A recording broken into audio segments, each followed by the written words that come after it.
Hey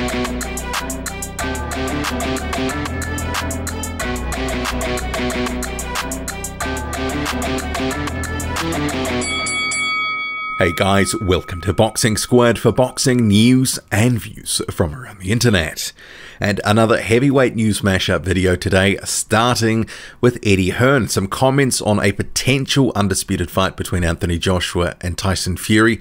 And he's spoken about the UK government potentially stumping up a site fee or something that could be an option to keep a fight in the UK.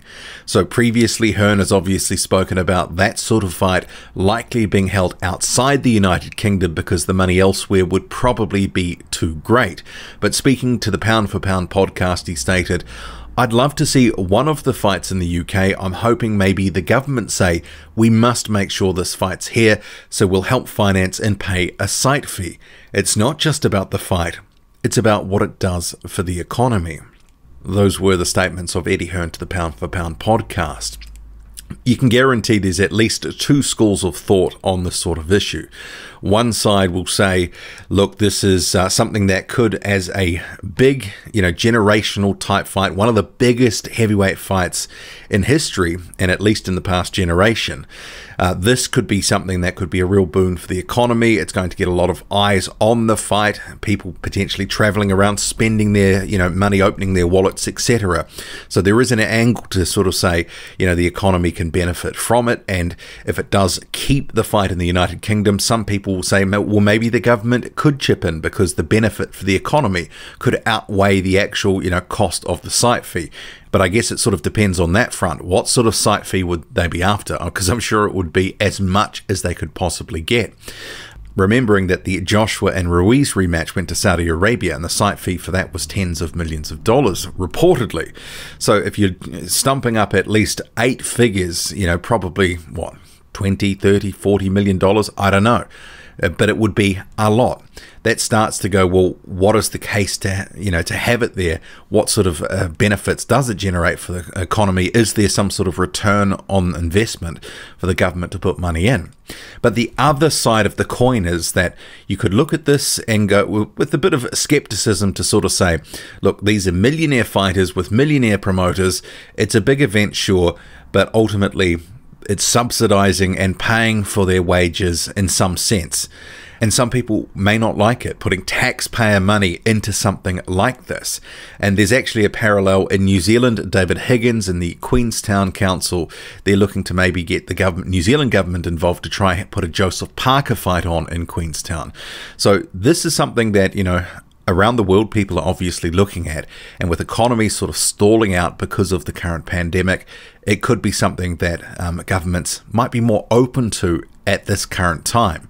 In usual circumstances, the free market sort of just determines what sort of, happens, capitalism and all that sort of stuff. Hence Hearn's previous talk that an undisputed fight goes elsewhere. But there definitely will be some people who like the idea, saying, well, actually it could be good for the economy and we get to have the event in the United Kingdom, and others who will say, look, this is a bad idea, don't do it, it's a waste of taxpayers' money to subsidize and finance some millionaires who are going to be making more millions, effectively some of that coming from the taxpayer's pocket. Weigh in on that one.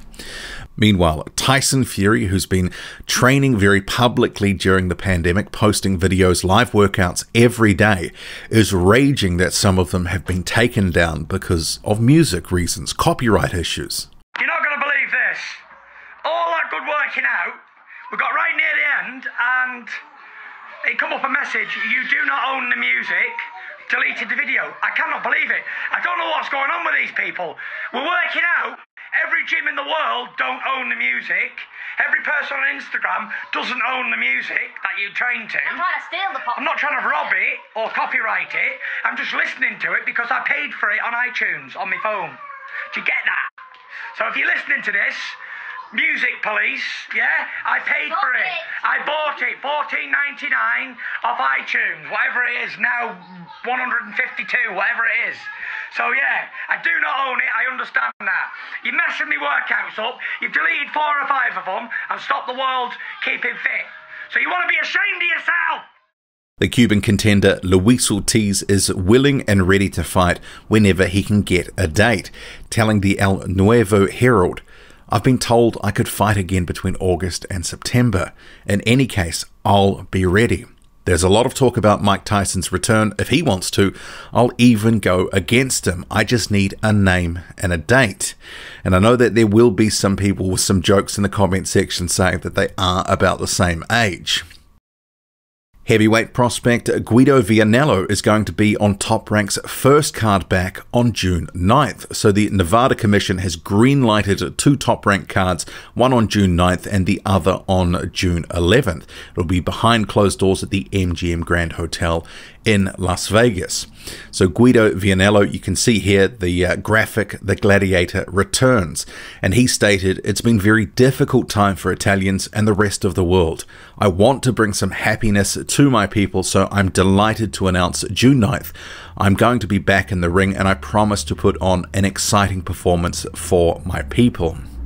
Now, Guido Vianello currently 6-0, looks like a good heavyweight prospect coming through, but obviously with a record of 6-0, we need to be realistic that the opponent, he's still working his way through the levels, so probably not going to be, a 50-50 of sorts. He's still in those learning fight stages. But his manager has said, that Sam Jones, that Vianello would be willing to face Christopher Lovejoy on June 9th. Lovejoy, of course, is 19-0, one of the loudest talkers in the heavyweight division, calling every man and his dog out for a fight. And just on that, Christopher Lovejoy has actually called out Zhang, the Chinese heavyweight, and he's put a post up and it talks about a possible fight between him and Zhang in Cardiff at the Motorpoint Arena behind closed doors on July 11th, where it says we're undefeated heavyweight from China, Zhang, and could face American heavyweight Christopher Lovejoy, the fight to be promoted by Eddie Hearn and Matchroom. So that's interesting, that level of detail. So he's reposted someone else's post, but that level of detail sort of does suggest that maybe there is some initial discussions. But obviously with Lovejoy, he's fought mostly or exclusively down in Mexico at this point in Tijuana, off TV.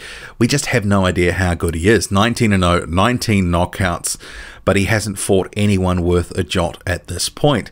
And I would like to see him actually against a Zhang or even a Guido Vianello, as mentioned earlier, just because those two can provide a barometer of, well, how good is Christopher Lovejoy?